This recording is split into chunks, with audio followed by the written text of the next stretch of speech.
यीशु तूफानों में भी साथ निभावे, यीशु तूफानों में भी साथ निभावे, डूबत के आके हाथ बढ़ावे।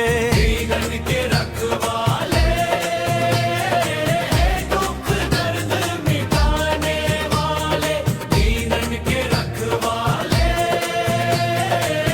दुख दर्द मिटाने वाले। तेरा नाम लब पर रावे, हर डर अपने आप भगावे, तोहरा चरण में चैन मिलेला, सुखल मनवा फूल बन जाला।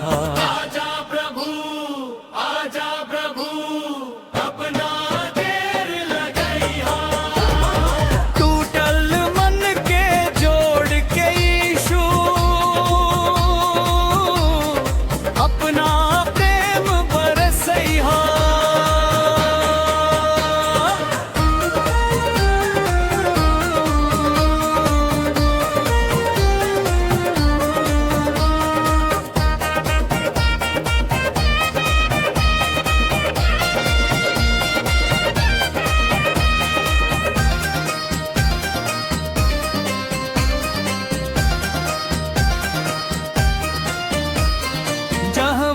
अंधियारा घेर लिहलस, ओही जा ज्योति बनी चमकला।